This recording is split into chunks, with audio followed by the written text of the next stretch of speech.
लातूर शहर महानगरपालिकेच्या निवडणुकीमध्ये लातूरच्या मतदारांनी काँग्रेस वंचित बहुजन आघाडीला एकहाती सत्ता दिली, त्याबद्दल मी त्यांचे खूप खूप आभार व्यक्त करतो, त्यांना धन्यवाद देतो.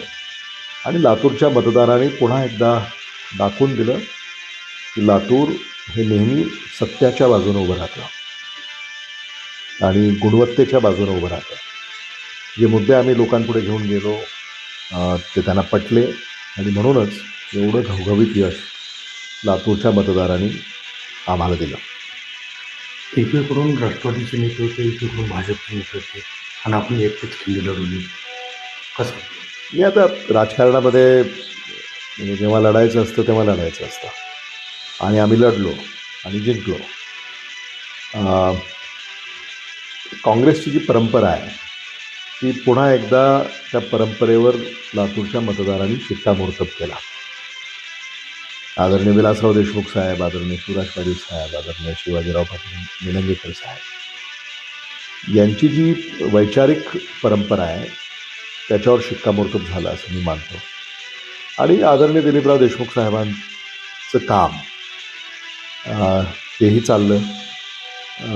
काँग्रेस वंचित बहुजन आघाडी एक नवं समीकरण त्याला लोकांनी उचलून धरलं आणि काँग्रेस वंचित बहुजन आघाडीचे संघटनात्मक जे आमचे सगळे प्रमुख नेते आणि कार्यकर्ते आहेत त्यांच्यातला तो समन्वय, मला असं वाटतं अनेक आणि असंख्य कार्यकर्ते आणि हितचिंतक आमच्याबरोबर राहिले आणि हे यश मतदारांनी आम्हाला दिलं. बरोबर. आता विजन काय असणार आहे? ज्या जनतेनं भरभरून प्रतिसाद दिला आहे, सत्ता आपल्या हातात एखादी दिली आहे, काय नाही?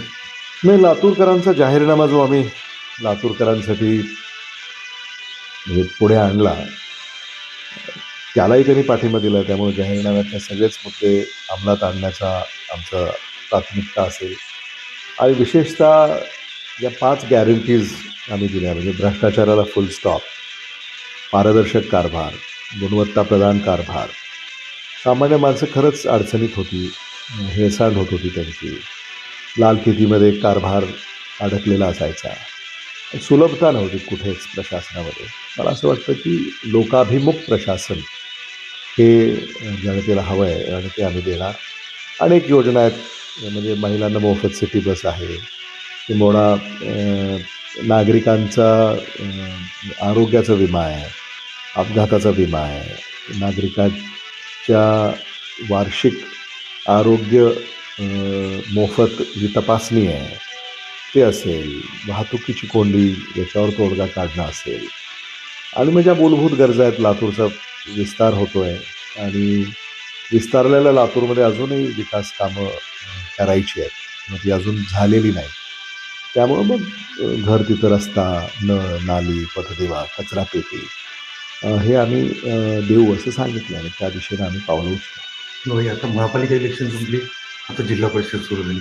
काँग्रेस कोणती कावेरी अजून संपली नाही, अजूनही प्रमाणपत्र घेत आहेत आमचे